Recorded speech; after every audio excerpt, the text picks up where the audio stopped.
എല്ലാ പ്രിയപ്പെട്ട പ്രേക്ഷകർക്കും ശ്രീഭദ്ര ജ്യോതിഷത്തിലേക്ക് സ്വാഗതം. പുതിയ മലയാള വർഷമായ കൊല്ലവർഷം 1200 ഓരോ നക്ഷത്രക്കാർക്കും അനുഭവപ്പെടുന്ന വാർഷിക ഫലങ്ങളെക്കുറിച്ചാണ് നമ്മൾ ചർച്ച ചെയ്തുകൊണ്ടിരിക്കുന്നത്. ഇന്ന് നമുക്ക് അനിഴം നക്ഷത്രക്കാരുടെ ഫലങ്ങളാണ് നോക്കാനുള്ളത്. അതായത് വൃശ്ചികക്കൂറിൽ ഉൾപ്പെടുന്ന അനിഴം നക്ഷത്രത്തിൻ്റെ ഫലങ്ങൾ. അപ്പം വൃശ്ചികക്കൂർ ആയതുകൊണ്ട് തന്നെ അവരുടെ 7-ലാണ് വ്യാഴം സഞ്ചരിക്കുന്നത്. 7-ൽ വ്യാഴം ധനപരമായിട്ടൊക്കെ നല്ല ഗുണകരമാണ്. ദാമ്പത്യത്തിൽ ചെറിയ ചെറിയ പ്രയാസങ്ങളൊക്കെ ഉണ്ടാക്കും 7-ലെ വ്യാഴം. ചെറിയ അഭിപ്രായ വ്യത്യാസങ്ങളോ അല്ലെങ്കിൽ പരസ്പരം ആരോപണം ഉന്നയിക്കുന്ന ദാമ്പത്യമോ, വലിയ വഴക്കല്ല, എന്നാലും അങ്ങോട്ടും ഇങ്ങോട്ടും കുറ്റം പറയുന്ന രീതിയൊക്കെ ഉണ്ടാകാം 7-ൽ വ്യാഴം സഞ്ചരിക്കുമ്പം. അത്ര ഗുണകരമല്ല. പക്ഷേ 7-ൽ വ്യാഴം ധനപരമായിട്ട് ഗുണകരമാണ്. നമ്മൾ കൂട്ട് കച്ചവടമൊക്കെ ചെയ്യുന്നവർക്ക് ഗുണകരമാണ്. അതുപോലെ തന്നെ കുറേ ഭാഗ്യാനുഭവങ്ങളൊക്കെ ഉണ്ടാകുന്നതാണ്. ആ രീതിയിലൊക്കെ അത് ഗുണകരമാണ്. പിന്നെ അനിഴം നക്ഷത്രക്കാരെ സംബന്ധിച്ചിടത്തോളം 4-ലാണ് ശനി ഇപ്പോഴും സഞ്ചരിച്ചുകൊണ്ടിരിക്കുന്നത്. 4-ൽ ശനി എന്ന് പറയുന്നത് കണ്ടകശനിയാണല്ലോ. പക്ഷേ ഈ വൃശ്ചികക്കൂറിൽപ്പെട്ടവർക്ക് വലിയ തോതിൽ കണ്ടകശനിയുടെ ദോഷം അനുഭവപ്പെടുകയല്ല. കാരണം കുംഭം രാശി എന്ന് പറയുന്നത് ശനിയുടെ മൂലത്രികോണ ക്ഷേത്രമായതുകൊണ്ടും ഇപ്പോൾ ശനി വക്രത്തിലായതുകൊണ്ടും വലിയ ദോഷമില്ലാതെ ഈ കണ്ടകശനി അല്ലെങ്കിൽ 4-ൽ ശനി എന്നുള്ള ബുദ്ധിമുട്ട് കടന്നു പോകും. പക്ഷേ തടസ്സങ്ങളും കുടുംബപരമായ ചില ബുദ്ധിമുട്ടുകളും ചെറിയ തർക്കങ്ങളുമൊക്കെ ഉണ്ടാകാം. 4 പറയുന്നത് നമ്മുടെ വീട്, വാഹനം തുടങ്ങിയ കാര്യങ്ങളെ സൂചിപ്പിക്കുന്നതാണ്. അപ്പം ഗ്രഹചാരവശാൽ നോക്കുമ്പോൾ 4-ൽ ശനി എന്ന് പറയുമ്പം ആ വീടിനെയും വാഹനത്തെയൊക്കെ സംബന്ധിച്ച് എന്തെങ്കിലുമൊക്കെ ബുദ്ധിമുട്ടുകൾ ഉണ്ടാകാം, വലിയ തോതിലല്ലെങ്കിൽ പോലും. അപ്പം ഈ ശനി അടുത്ത മാർച്ച് മാസം അവസാനം മീനം രാശിയിലേക്ക് ട്രാൻസിറ്റ് ചെയ്യും. അപ്പോൾ 5-ൽ ശനിയാവും. 5-ൽ ശനിയാകുമ്പോൾ നമുക്ക് മറ്റ് ചില പ്രശ്നങ്ങളാണ് ഉണ്ടാകുന്നത്. 5-ൽ ശനി അത്ര ശുഭകരമല്ല. 5-ൽ ശനി കുറേ തടസ്സങ്ങളൊക്കെ ഉണ്ടാക്കും. അതേസമയത്ത് ഈ വർഷത്തിൻ്റെ ആദ്യം പൊതുവെ നോക്കുമ്പോൾ അനിഴ നക്ഷത്രക്കാർക്ക് ഗുണകരമാണ്. കാരണം 7-ൽ വ്യാഴവും 4-ൽ ശനിയാണെങ്കിലും അത് മൂലത്രികോണത്തിലെ ശനി ആയതുകൊണ്ട് ദോഷം ചെയ്യാത്തത് കൊണ്ടും വർഷത്തിൻ്റെ ഏതാണ്ട് മധ്യഭാഗത്തോളം അനിഴ നക്ഷത്രക്കാർക്ക് വളരെ ഗുണകരമായ കാലമാണ്. അതവർ നന്നായിട്ട് വിനിയോഗിക്കുക. ആ കാലം നന്നായിട്ട് അവർ ഉപയോഗിക്കുകയാണെങ്കിൽ അവർക്ക് ഒരുപാട് നേട്ടങ്ങൾ ഉണ്ടാക്കാൻ പറ്റും. വ്യാപാരത്തിലൊക്കെ നല്ല ലാഭവർദ്ധനവ് സൃഷ്ടിക്കാനായിട്ട് സാധിക്കും. പുതിയ മേഖലകളിൽ വ്യാപാരം തുടങ്ങാൻ സാധിക്കും. അതുപോലെ തന്നെ കുടുംബത്തിലെ പല കാര്യങ്ങളും ഈ സമയത്ത് സാധിച്ചു കിട്ടും.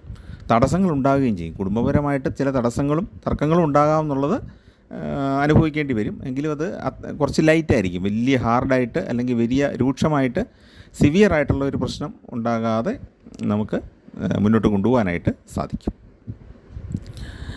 പിന്നെ രാഹു കേതുക്കളെന്ന് പറയുന്നത് രാഹു 5-ലാണ് സഞ്ചരിക്കുന്നത്. അത് 4-ലേക്ക് വരും അടുത്ത 2025 മെയ് മാസം ആകുമ്പോഴത്തേക്കും. മെയ് മാസത്തിൽ തന്നെ വ്യാഴം ട്രാൻസിറ്റ് ചെയ്യും 7-ൽ നിന്ന് 8-ലേക്ക്. ഈ വർഷാവസാനം അത്ര ഗുണകരമല്ല. കാരണം അഷ്ടമ വ്യാഴം വരുന്നത് കൊണ്ടും ശനി 5-ലേക്ക് വരുന്നത് കൊണ്ടും അതുപോലെ തന്നെ രാഹു 4-ലേക്ക് വരുന്നു. അതുപോലെ തന്നെ കേതു അതേ ദിവസം തന്നെ ഈ മെയ് മാസത്തിൽ തന്നെ കേതു പുറകോട്ട് നീങ്ങി ചിങ്ങത്തിലേക്ക് എത്തുന്നു. അപ്പോൾ അങ്ങനെ പല വിധത്തിൽ നോക്കുമ്പോൾ വളരെ ഗുണകരമായ ഒരു അവസ്ഥയല്ല വർഷാവസാനം ഉണ്ടാകുന്നത്. പക്ഷേ വർഷത്തിൻ്റെ മധ്യം വരെ ധാരാളം നല്ല കാര്യങ്ങൾ ചെയ്യാനായിട്ട്, അനുകൂലമായ അല്ലെങ്കിൽ ജീവിതത്തിൽ മുതൽക്കൂട്ടാകുന്ന പല കാര്യങ്ങളും അനിഴ നക്ഷത്രക്കാർക്ക് ചെയ്യാനായിട്ട് സാധിക്കും. അപ്പോൾ ഈ വർഷം ക്ഷമയോടെ അതുപോലെ തന്നെ നല്ല ഹാർഡ് വർക്ക് ചെയ്യുകയാണെങ്കിൽ ജീവിതത്തിൽ നല്ല നേട്ടങ്ങൾ ഉണ്ടാക്കാനായിട്ട് സാധിക്കും. പഠന വിഷയങ്ങളിൽ ഉന്നത മാർക്കോടുകൂടി പാസ്സാക്കാൻ വിദ്യാർത്ഥികൾക്ക് അവസരമുണ്ടാകും. വിവാഹ കാര്യത്തിൽ തീരുമാനമാകാൻ സാധ്യതയുണ്ട്. നേരത്തെ ഉണ്ടായിരുന്ന തെറ്റിദ്ധാരണകളൊക്കെ മാറിയിട്ട് ബന്ധുജനങ്ങളുമായിട്ട് നല്ല രീതിയിൽ മുന്നോട്ട് പോകാനായിട്ട് സാധിക്കും. അതുപോലെ തന്നെ കണ്ടകശനി ആണെങ്കിൽ കുറച്ച് ബുദ്ധിമുട്ടുകൾ ഉണ്ടാകുമെന്ന് പറഞ്ഞല്ലോ. കണ്ടകശനി നമുക്ക് വലിയ ദോഷം ചെയ്തില്ലെങ്കിലും നമുക്ക് പ്രയാസം ഉണ്ടാക്കുന്ന ചില കാര്യങ്ങൾ, അതായത് ചില പ്രിയജനങ്ങൾക്ക് ബുദ്ധിമുട്ട് വരികയോ അല്ലെങ്കിൽ ചില ബന്ധുജനങ്ങളുടെയൊക്കെ വേർപാടൊക്കെ കണ്ടകശനിയിൽ സംഭവിക്കാം. അതുപോലെ തന്നെ അനാവശ്യമായ കൂട്ടുകെട്ടുകൾ അല്ലെങ്കിൽ നമുക്ക് നമ്മുടെ കൂട്ടുകെട്ടുകളിലുള്ള ചില ആൾക്കാരുടെ പ്രവൃത്തി മൂലം നമുക്ക് നാണക്കേടുണ്ടാകാം. അപ്പം അങ്ങനെയുള്ള പ്രശ്നങ്ങളൊക്കെ ഉണ്ടാകാം. അല്ലെങ്കിൽ എന്തെങ്കിലും ഒരു നീതിന്യായ വിഷയമായിട്ട് കേസ് സംബന്ധമായ ചില കാര്യങ്ങളൊക്കെ നേരിടേണ്ടി വരാം. അപ്പോൾ അതാണ് പിന്നെ ഈ കണ്ടകശനി കൊണ്ട് ഉള്ള ദോഷം ഉണ്ടാകും. അപ്പോൾ ഈ വർഷമധ്യം വരെ നേരത്തെ പറഞ്ഞല്ലോ പല ആഗ്രഹങ്ങളും സാധിക്കും. സ്വന്തം പരിശ്രമത്തിന് ഫലമുണ്ടാകും. മറ്റുള്ളവരുടെ പിന്തുണ ലഭിക്കും, ബന്ധുക്കളുടെയും സുഹൃത്തുക്കളുടെയൊക്കെ പിന്തുണ കിട്ടും. യാത്രകൾ വളരെ പ്രയോജനപ്രദമാകും, അല്ലെങ്കിൽ വളരെ സന്തോഷകരമാകും. കുടുംബത്തോടൊത്ത് യാത്ര ചെയ്യാനൊക്കെ സാധിക്കുന്നതാണ്. ബിസിനസ് വളരെ ഗുണകരമാകും. ബിസിനസ് യാത്രകൾ പ്രയോജനം ചെയ്യുന്നതാണ്. കൂട്ടുകച്ചവടത്തിൽ 7ാം ഭാവം എന്ന് പറയുന്നത് അതും സൂചിക്കുന്നുണ്ടല്ലോ. അപ്പോൾ 7ൽ സഞ്ചരിക്കുന്ന വ്യാഴം ആ പങ്ക് കച്ചവടം അല്ലെങ്കിൽ കൂട്ടുകച്ചവടത്തിന് ഗുണകരമായിട്ട് വരും. പ്രണയ കാര്യങ്ങളിലൊക്കെ പുരോഗതി ഉണ്ടാകും. വിവാഹം തന്നെ നടക്കാനുള്ള സാധ്യതയുണ്ട്. വിദേശ യാത്രകൾക്ക് ഒരുങ്ങുന്നവർക്ക് അതിനുള്ള അവസരം ലഭിക്കാൻ സാധ്യതയുണ്ട്. മനസ്സിന് സംതൃപ്തി നൽകുന്ന കുറേ അനുഭവങ്ങൾ വർഷമധ്യം വരെ ഉണ്ടാകും. വർഷാവസാനം മനസ്സിന് ദുഃഖം ഉണ്ടാക്കുന്ന ചില കാര്യങ്ങളും നേരിടേണ്ടി വരും. പുതിയ അറിവുകൾ ധാരാളമായിട്ട് ഉണ്ടാകും. എന്ന് പറഞ്ഞാൽ പല വിജ്ഞാന രംഗത്തുള്ള ആൾക്കാരുമായിട്ട് ബന്ധപ്പെട്ട് നമുക്ക് നമ്മുടെ അറിവിൻ്റെ ചക്രവാളങ്ങൾ ഒരുപാട് വികസിപ്പിക്കാനായിട്ട് സാധിക്കും. ഗവേഷണ വിദ്യാർത്ഥികൾക്കൊക്കെ വളരെ ഗുണകരമാണ്. അതുപോലെ തന്നെ അധ്യാപകർക്ക് ഗുണകരമാണ്. തൊഴിൽ വിജയമുണ്ടാകും. വർഷമധ്യം വരെ എല്ലാ കാര്യങ്ങളിലും സന്തോഷ സമാധാനമൊക്കെ അനുഭവപ്പെടും. പദവിയിൽ ഉയർച്ചയുണ്ടാകും. സ്ഥാനക്കയറ്റം, പ്രൊമോഷൻ ഒക്കെ ഉണ്ടാകും. ബുദ്ധിവർദ്ധനവ് എന്ന് പറഞ്ഞാൽ കാര്യക്ഷമത നന്നായിട്ട് വർദ്ധിക്കും നമ്മുടെ. പിന്നെ വർഷമധ്യമാകുമ്പോഴത്തേക്കും രാഷ്ട്രീയ രംഗത്ത് പ്രവർത്തിക്കുന്നവർക്ക് അവരുടെ ആ പ്രവൃത്തികൾക്ക് അനുയോജ്യമായ ഒരു അംഗീകാരം കിട്ടുന്നില്ല എന്നൊരു തോന്നലുണ്ടാകും. രാഷ്ട്രീയ പ്രവർത്തകർക്കും സാമൂഹ്യ രംഗങ്ങളിലൊക്കെ പ്രവർത്തിക്കുന്നവർക്ക് വർഷമധ്യം വരെ നല്ല ഗുണകരമാണ്. അവർക്ക് നല്ല അംഗീകാരവും ഒക്കെ കിട്ടും. അവസാനമാകുമ്പോഴത്തേക്കും വർഷാവസാനം അല്ലെങ്കിൽ വർഷമധ്യത്തിന് ശേഷം അവർക്ക് അവർ ചെയ്യുന്ന ത്യാഗങ്ങൾക്കൊന്നും ഒരു അംഗീകാരമില്ല, മറ്റുള്ളവരത് നോട്ട് ചെയ്യുന്നില്ല എന്നുള്ളൊരവസ്ഥയിലേക്ക് എത്തിച്ചേരാം. എന്നാൽ രോഗങ്ങളൊക്കെ മാറിയിട്ട് ശരീരത്തിൻ്റെ ആരോഗ്യം വീണ്ടെടുക്കാൻ കഴിയും എന്നുള്ളൊരു ഗുണവുമുണ്ട്. കലാരംഗത്ത് പ്രവർത്തിക്കുന്നവർക്ക് അവാർഡുകളൊക്കെ കിട്ടാനുള്ള സാധ്യതയും ഉണ്ട്. പിന്നെ ഈ വർഷമധ്യത്തിന് ശേഷം നമ്മുടെ വാക്കുകൾ, സംസാരമൊക്കെ കുറച്ച് ശ്രദ്ധിക്കണം. നമ്മുടെ വാക്കുകൾ തെറ്റിദ്ധരിക്കപ്പെടാനും സുഹൃത്തുക്കളുമായിട്ടോ ബന്ധുക്കളുമായിട്ടോ പിണക്കമുണ്ടാകാനും സാധ്യതയുണ്ട്. അത് മനഃശാന്തി നഷ്ടപ്പെടുത്തുകയും ചെയ്യും നമ്മളെ സംബന്ധിച്ച്. പിന്നെ ഭൂമി നഷ്ടം, മംഗളകർമ്മങ്ങൾക്ക് തടസ്സം. മംഗളകർമ്മങ്ങളെന്ന് പറഞ്ഞാൽ വീട്ടിൽ പാലുകാഴ്ച നടത്തണമെന്ന് തീരുമാനിച്ചു, ചിലപ്പം ഉദ്ദേശിക്കുന്ന ദിവസം അത് സാധിക്കാതെ വരുന്നു, എന്തെങ്കിലും കാര്യം വന്ന്. അതുപോലെ തന്നെ ഒന്നിച്ചെവിടെയെങ്കിലും യാത്ര പോകണമെന്ന് വിചാരിക്കുന്നു, തടസ്സം വരുന്നു.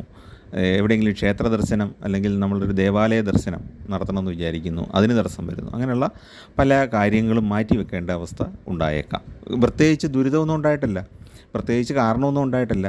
എന്തെങ്കിലും പെട്ടെന്നൊരു കാരണം വരുന്നു, പിന്നെ ആട്ടെ എന്ന് തീരുമാനിച്ചത് മാറ്റിവെക്കുന്നു. അങ്ങനെയുള്ള കുറേ തടസ്സങ്ങൾ ഉണ്ടാകും. പിന്നെ വർഷാവസാനം ആകുമ്പോഴത്തേക്കും ശത്രുക്കളുടെ മേലൊക്കെ കുറേ വിജയം ഉണ്ടാകാൻ സാധിക്കും. പിന്നെ വർഷമധ്യത്തോടു കൂടി പുത്രഭാഗ്യം ഉണ്ടാകാനുള്ള സാധ്യതയും ഉണ്ട്. വർഷത്തിൻ്റെ അവസാനമാകുമ്പം ഉന്നത വിദ്യാഭ്യാസ കോഴ്സുകൾക്കൊക്കെ പ്രവേശനം കിട്ടാനുള്ള സാധ്യതയുണ്ട്. പഠിക്കുന്നവരെ സംബന്ധിച്ചിടത്തോളം കുറേ ഗുണകരമായ അവസ്ഥയുണ്ടാകും.